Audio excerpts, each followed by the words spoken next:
जय हिंद दोस्तों, कैसे हैं आप सभी लोग। यार आज बात करेंगे CRPF sub inspector job profile के बारे में। और अभी ट्रेनिंग का अभी हमारा तीसरा वीक है और उसका एक्सपीरियंस कैसा रहा है, सैलरी कितनी दी है मिली है, और उसके बाद इतने ज़्यादा लोग क्यों जा रहे हैं छोड़ के, ये आए क्यों थे वापस, इधर क्यों आए थे, ये जा रहे हैं जो। सो बात करेंगे सारे रीज़न के बारे में और कैसा माहौल है ट्रेनिंग का। दिल्ली पुलिस कांस्टेबल से टफ है, इजी है, या एनसीसी से टफ है, क्या है क्या, हम इस सब के बारे में बात करेंगे वन बाय वन। सो सबसे पहले तो बात करते हैं ट्रेनिंग के अकोमोडेशन की। ट्रेनिंग का अकोमोडेशन जहाँ पे है वो बहुत खूबसूरत जगह है, कोयम्बटूर। और ये पूरा एक पहाड़ के जस्ट नीचे हमारा सीआरपीएफ कैंपस है। और कैंपस की खूबसूरती में चारों चांद लग जाते हैं जब पहाड़ हम देखते हैं यहाँ से। तो पहाड़ काफ़ी खूबसूरत है। यहाँ पे अभी बारिश चल रही है नवंबर के महीने, और में बारिश होती है यहाँ पे नवंबर दिसंबर में। तो बारिश अभी होती है, तो बारिश होती है तो और हमारी छुट्टी हो जाती है, ठीक है। तो वो हमारे लिए एक अलग ही सुख है। और उसके साथ ही साथ हम दूसरी चीज़ बात करते हैं हमारा ट्रेनिंग का शेड्यूल। तो मैंने ऑलरेडी डिस्कस कर लिया था प्रीवियस वीडियो में, आप उसको जाके देख सकते हैं। तो ट्रेनिंग का शेड्यूल ऐसा है कि अभी जो मॉर्निंग में जो पीटी होती है वो थोड़ा टफ पार्ट हो जाता है, क्योंकि उसमें हम लोग को रनिंग करना पड़ता है। उसके साथ में बहुत सारी चीज़ें ऐसी होती है, जैसे पुशअप हो गया, चिनअप हो गया, और डड्डू हो गया, केकड़ा चाल हो गया, और स्प्रिंट हो गई, ये सारी चीज़ चलती रहती है। तो ये हमें थोड़ा एग्जॉस्टिंग कर देती है।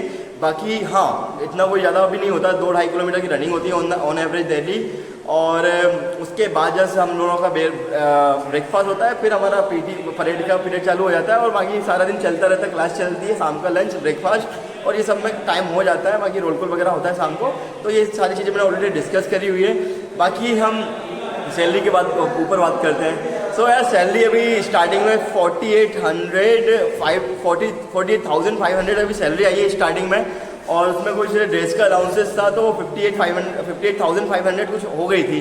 सो स्टार्टिंग के फर्स्ट मंथ की सैलरी ये थी। और ठीक है, अच्छी सैलरी यार। बीइंग सब इंस्पेक्टर हम लोग को ट्रेनिंग में इतना सैलरी मिल रहा है। आप अगर आर्मी, नेवी, एयरफोर्स या एनडी जाओगे तो आपको स्टार्टिंग में ट्रेनिंग में 56,000 कुछ मिलता है वहाँ पे। तो उसकी इक्विवेलेंसी हमको पैसा मिल रहा है यहाँ पे 50,000 48,500 रुपये। सो एक अच्छा अमाउंट है ट्रेनिंग के टाइम पे। बाकी हम लोग अपने हेल्थ, सरकार हमें हमारी हेल्थ भी बना रही है, फिटनेस पे काम भी करा रही है, बाकी एजुकेट भी कर रही है, और अपने बाकी और भी सारी चीज़ों के लिए तैयार भी कर रही है, और साथ में सैलरी भी दे रही है। उसके बाद ट्रेनिंग के बाद हमारी सैलरी कुछ अलग हो जाएगी, कुछ 70 के अप्रोक्स हमारी कुछ सैलरी बनेगी। उसके साथ हम बात करते हैं इतने लोग क्या क्यों रहे हैं, सीआरपीएफ जोड़ के क्यों जा रहे हैं। अभी रिसेंटली यहाँ पे 1200 की रिपोर्टिंग थी, और कुछ कितने 30 कुछ लगभग 20-25 लोग अभी छोड़ दिए। रीज़न उनका ये है, कुछ लोगों के रिजल्ट अवेटिंग थे, इसलिए वो चले, उनके रिजल्ट आ गए, और उनको कोई दूसरी जॉब मिल गई तो वो चले गए। कुछ लोगों के साथ में ये कि यार वो कर नहीं पा रहे थे, यहाँ का जो शेड्यूल है, जो डिसिप्लिन है, वो फॉलो नहीं कर पा रहे थे। हर कोई तो यार हमारी तरह एनसीसी वाला नहीं होता ना, हर कोई हमारे जैसा माइंडसेट लेके भी नहीं आता यहाँ पे। सो जो नाजुक कलियाँ थी वो निकल गई हैं।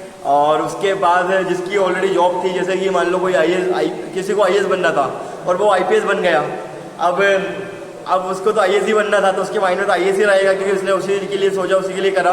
तो वो एक ना एक दिन वो आईपीएस छोड़ देगा। इसका ये मतलब नहीं कि आईपीएस बेकार है, ठीक है। बाकी उसके बाद अभी कुछ लोग छोड़ते हैं, अपने सबके अपने अपने पर्सनल रीज़न होते हैं। किसी को कुछ बेहतर मिल जाता है इसलिए वो चला जाता है, किसी के पास कोई बैकअप ऑप्शन होता है इसलिए चला जाता है, किसी से होता नहीं है वो इसलिए चला जाता है। बाकी करने वाले करेंगे यार। देखिए, CRPF is one of the largest paramilitary force in the world. CRPF का वर्क कल्चर सबसे बेहतरीन है, क्योंकि ये एक पुलिस भी है, एक फोर्स भी है। अगर आप दोनों चीज़ इसमें देख सकते हो, एक पुलिस वाला पावर भी इसके पास में है, पुलिस के काम भी, जैसे कि इलेक्शन में ड्यूटी हो गई है, कहीं पे दंगे हो गए वहाँ पे पहुँच गए। बाकी फौज वाली ड्यूटी भी है, जैसे कि जम्मू JNK में हम लोग जाते हैं, सिक्योरिटी का काम करते हैं। जो आर्मी वाला काम जो रहता है वो सीआरपीएफ भी करती है। सीआरपीएफ के अंदर एलाइड फोर्सेज भी होती है, जैसे कोबरा कमांडोज हो गए। उसके अलावा डेप्यूटेशन पे सीआरपीएफ से सबसे ज़्यादा मेंबर्स जाते हैं। अगर पैरामिलिट्री फोर्सेज की बात करें, सबसे ज़्यादा डेप्यूटेशन कहाँ से होता है, वो सीआरपीएफ ऑर्गेनाइजेशन है, जहाँ से सबसे ज़्यादा डेप्यूटेशन में आते हैं। डेप्यूटेशन में कहाँ जा सकते हो आप यार? देखो, अगर आपको एनर्जी कमांडो बनना है ना, आपने देखा वो ब्लैक कैट कमांडोज, आप देख के घबरा जाते होंगे यार ये क्या आदमी है। सब one of the toughest commandos में काउंट होता है वो। कोबरा कमांडो से भी टफर साइड में चला जाता है वो। सो सबसे ज़्यादा डेप्यूटेशन सीआरपीएफ से जाते हैं एनएसजी में। उसके बाद आप सीबीआई में डेप्यूटेशन में जा सकते हो। एसपीजी, स्पेशल प्रोटेक्शन सिक्योरिटी जो अपने प्राइम मिनिस्टर साहब की होती है, जो एसपीजी, उसके अंदर भी सीआरपीएफ वाले मैक्सिमम लोग जाते हैं। उसके अलावा यार सीआरपीएफ हर जगह है, साउथ में भी है, नॉर्थ में भी है, सेंट्रल में भी है, ईस्ट में भी है, वेस्ट में भी है, हर जगह आपको सीआरपीएफ मिल जाएगी। सीआरपीएफ की बटालियन आपको हर जगह मिल जाएगी, क्योंकि सीआरपीएफ में अभी बहुत सारी बटालियन नई बन चुकी हैं, बहुत सारे रिफॉर्म हो चुके हैं, ओवर द ईयर बहुत सारे रिफॉर्म होते रहते हैं। और उसके साथ ही साथ अभी इसकी जो वर्क लाइफ कंडीशन वो है, अभी 2024 में एक नया एक कमेटी बनी हुई है, उसका अभी कुछ आने वाला है, तो उसमें बहुत सारी चीज़ों पर डिस्कशन ऑलरेडी चल रहा है, तो उसका थोड़ा और इम्प्रूवमेंट करा जाएगा। बाकी बेहतर मतलब देखा जाए तो एक as a being sub inspector काफ़ी अच्छी जॉब है, रिस्पेक्टेबल जॉब है। और जब आप बोलते हो ना कि I am a sub inspector, तो एक फील होता है कि यार हाँ यार आपने कुछ करा है, कुछ अचीव करा हुआ है, सो एक वो भी एक अच्छा लगता है। अब उसके साथ ही साथ दूसरी बात हम ये करें, सरकार बहुत फैसिलिटी देती है, जैसे लाइक कि हमको एक हेल्थ कार्ड मिला है, जिसके अंदर आप अपना तो खुद का, साथ में आपकी फैमिली का भी पूरा हेल्थ कवर देख सकते हो, उनका पूरा कोई भी प्रॉब्लम हो, उनको कोई भी डिसीज़ हो, आप वो सब देख सकते हो, क्योंकि उसमें आप करोड़ों तक का इलाज करा सकते हो। तो नॉट ओनली योर, आपकी फैमिली की भी जिम्मेदारी सरकार लेती है, सीआरपी लेती है। सो इसके साथ ही साथ आपको एजुकेशन में भी सरकार आपका वो देखती है, बच्चों का ध्यान रखती है, और उसके अलावा अदर्स बेनिफिट में भी देखती है। और one of the most salary इसमें मिलती है सीएपीएफ में, हम बात करें सेंट्रल आर्म पुलिस फोर्सेज में, तो इसके जो अलाउंसेस है काफ़ी ज़्यादा अलाउंसेस आपको सीआरपीएफ में मिलते हैं। अगर कोई JNK में पोस्टेड है या फिर नॉर्थ ईस्ट में पोस्टेड है या छत्तीसगढ़ में पोस्टेड है, उसके लिए एक्स्ट्रा अलाउंस मिल जाते हैं, तो उसकी सैलरी भी लगभग 1 लाख के अप्रोक्सीमेट बन जाती है 42 ग्रेड पे में भी। सो बहुत सबसे ज़्यादा सैलरी वाली जॉब अगर देखा जाए CPO में, तो वो CRPF ही है। और उसके अलावा यार देखो, हर जगह कुछ ना कुछ डाउनफॉल रहते हैं, जैसे कि कोई मतलब पुलिस में जाके पुलिस की बुराई करने लगता है, कोई बैंक में क्लर्क बनने के बाद बैंक क्लर्क की बुराई करने लगता है, कोई स्कूल टीचर बनने के बाद स्कूल टीचर को बोरिंग बोलने लगता है, कोई किसी और ऑर्गेनाइजेशन में जाके उसके ऊपर चढ़ने लगता है कि यार ये ऐसा नहीं है, वैसा फलाना ठिकाना। तो देखिए यार, क्रिटिसाइज करने वाले लोग बहुत मिलेंगे, चीज़ों को छोड़ के जो जाते हैं वो चीज़ों को बहुत ज़्यादा क्रिटिसाइज करते हैं। क्यों करते हैं? क्योंकि उनसे तो हुआ नहीं यार, ठीक है। और जो आने वाली जनरेशन है उसको भी वो डिमोटिवेट कर रहे हैं। अब सबसे ज़्यादा अगर इंडिया के अंदर सबसे ज़्यादा रोजगार कौन जॉब दे रहा है? रेलवे हुई, आर्मी हुई, आर्मी के अंदर 13 लाख लोग काम कर रहे हैं। सीआरपीएफ के अंदर ही, अकेले सीआरपीएफ के अंदर ही 3.5 लाख लोग काम कर रहे हैं। उसके अलावा SSB हुआ, ITB हुआ, BSF हुआ और CISF हुआ, तो इनके अंदर कितने और लोग काम करते हैं, ठीक है। तो कितने लोगों के लाइफ में रोजगार आ रहा है, कितने लोगों का घर चल रहा है इन ऑर्गेनाइजेशन से, और कितने लोगों की यार लाइफ खुशी खुशी निकल रही है, ठीक है। और उसके बाद हम बात करें तो यार इसका 1 ईयर 48 वीक का ट्रेनिंग पीरियड है, और साथ में अभी हम लोग के 3 से 4 वीक हो चुके हैं, और पता भी नहीं चलता है, टाइम सुबह से लेकर शाम तक बिजी रहते हैं। तो एक मेंटली भी काफ़ी स्ट्रॉन्ग हो रहा है, फिजिकली भी काफ़ी स्ट्रॉन्ग हो रहा है, और हर तरह की सिचुएशन को टैकल करने की हमारे अंदर पोटेंशियल डेवलप हो रहा है धीरे धीरे। क्योंकि हम यह सब नवाब जाते थे घर में जब हम थे, जब हम यहाँ पे आए तो हमको यार बहुत सारी चीज़ें ऐसी है कि जो हमको खुद से करनी पड़ती है। जैसे कि आपका बेड खुद से लगाना पड़ेगा, आपको अपने रूम की सफाई खुद से करनी पड़ेगी, आपको कुछ फटीक का काम भी करना पड़ेगा। तो ये एक ऐसी चीज़ है जो आपके अंदर जो सुपीरियरिटी वाला कॉम्प्लेक्स होता है कि यार हाँ मैं तुर्रम खाऊं, मैं ये नहीं करूँगा, वो मैं नहीं करूँगा, ये जो आप घर में आप जो सारी चीज़ें करते हो तो वो यार आपको अलग बनाती है। जैसे कि हम स्टार्टिंग में आए थे, हमारे बाल छोटे हो गए थे, वैसे हम स्मार्ट लगते हैं छोटे वालों में, ऐसी कोई बात नहीं है, और लग रहा नहीं लग रहा बताना कमेंट में।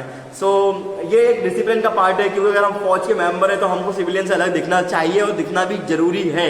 कोई तो डिफरेंस होना चाहिए ना, एक लेयर होती है उसमें कोई डिफरेंस तो होना चाहिए। हाँ, अगर सिविलियन देखो यार, हर चीज़ एक डिसिप्लिन के साथ में होती है ना, तो आपको लाइफ में चीज़ों का उसको एक अरेंज करने का मज़ा ही कुछ और होता है। लेकिन हाँ, डिसिप्लिन हमेशा थोड़ा ऐसा लगता है यार बोरियत हो रही है, लेकिन ये है कि वो थ्रू आउट द लाइफ आपको काफ़ी हेल्पफुल रहेगा। जैसे कि हम आर्मी के लोगों को देखते हैं, CAPF के लोगों को देखते हैं, तो यार उनकी एक अलग ही रिस्पेक्ट रहती है लोगों के दिमाग में। आप बोल दो यार आर्मी के बारे में कोई बुरा बोल दे तो आप बताना, लोग उसको ना गालियाँ दे तो बताना, ठीक है। ऐसे ही हमारे बारे में कोई अगर कुछ ऊट पटांग बोल दे तो बताना, लोग अगर उसको क्रिटिसाइज ना करें। सो यार ये ऐसी जॉब है, इसमें ना कोई करप्शन होता है, बस ईमानदारी से काम करना पड़ता है, काफ़ी सेक्रीफाइस करने पड़ते हैं लाइफ में। 75 दिन की छुट्टी मिलती है, तो आप फैमिली मतलब अपना पूरा सर्वोच्च अपना पूरा उसी ऑर्गेनाइजेशन के लिए दे देते हो।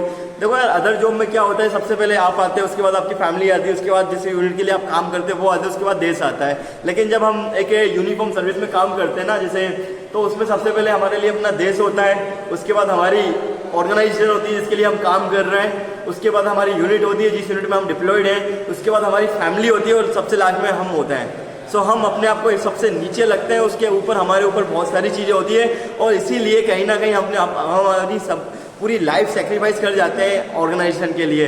तो इसलिए रिस्पेक्ट भी उन लोगों की बनती है, डिजर्व करते हैं वो, क्योंकि वो सबसे ज़्यादा सेक्रीफाइस करते हैं। अगर वो सिक्योरिटी ना दें तो आप बताओ आप कहाँ से सुरक्षित रहोगे, बताओ। अगर SSB, ITBP भी अपना CRPF और BSF अगर ये बॉर्डर सिक्योरिटी ना करें, इंटरनल सिक्योरिटी ना करें, इंटरनल डिस्टर्बेंस को ना संभाले, तो आप बताओ नॉर्मल बंदा कैसे रह लेगा। हाँ, आर्मी अगर संभाले नहीं देश को तो कैसे मतलब ये लोग आराम से आज़ादी के साथ जी सकते हैं। अभी देख लो इसराइल और उसमें कॉन्फ्लिक्ट चल रहा है, क्या हाल हो रखे हैं। रशिया यूक्रेन वॉर चल रहा है, क्या हाल हो रखे हैं। जापान हुआ, साउथ कोरिया हुआ, अमेरिका से अब वो लेते हैं यार हमें प्रोटेक्शन दो। तो हमारे देश के वीरों में इतना साहस होता है, इतना जोश होता है कि वो देश के लिए अपनी संपूर्ण लाइफ निछावर कर देते कि हाँ यार मैं ये यूनिफॉर्म पहनूंगा, इस ऑर्गेनाइजेशन में काम करूंगा, संपूर्ण जीवन काम करूंगा। सो वो एक अलग ही गर्व की फीलिंग होती है जब आप यहाँ पे काम करते हो, जब आप बाहर जाते हो, आप सीधा चोरी करके जाते हो, छाती चोरी करके चलते हो। तो एक अलग बात है। बाकी जो लोग छोड़ते हैं उनके पास या तो बेहतर ऑप्शन होते हैं या उनके घर से उनके पास अच्छा खासा पैसा होता है यार, ठीक है। नहीं तो बाकी कोई छोड़ने वाला कोई रीज़न है नहीं। अच्छी हैंडसम सैलरी है, अच्छी खासी इज्जत है और इज्जत बहुत मिलती है यार। मतलब जब आप हमारे अभी तो हमारी ट्रेनिंग चल रही है, जैसे हमारे स्टार लगाएंगे तो हर बंदा हमसे साफ करके बात करेगा, तो एक अलग ही फीलिंग है यार। घर पे जाके हम बोलते हैं तो यार हम सब इंस्पेक्टर हैं, तो वो अलग ही फीलिंग है। बाकी अगर आपको कोई भी क्वेरी हो, कोई भी डाउट हो तो कमेंट में ज़रूर बताना। बाकी अगर आपको जो भी रीज़न अगर आपको लगता है कि क्या, और आपके हिसाब से जो भी आपको लगता है कि क्या सही है क्या गलत है, वो भी आपको बताना। बाकी इसकी दिल्ली पुलिस से थोड़ी ट्रेनिंग इसकी थोड़ी और स्ट्रॉन्ग है, क्योंकि इसमें जो वर्किंग लाइफ कंडीशन है वो थोड़ा और स्ट्रॉन्ग है, तो उस हिसाब से हमको भी मजबूत बना रहा है। बाकी मैं यहाँ पे अच्छा खासा कर रहा हूँ, क्योंकि NCC वाला एक्सपीरियंस काम में आ रहा है, दिल्ली पुलिस का एक्सपीरियंस काम में आ रहा है। तो थैंक यू सो मच। जय हिंद। वीडियो को लाइक करें, चैनल को सब्सक्राइब करें, वीडियो को शेयर करें। धन्यवाद।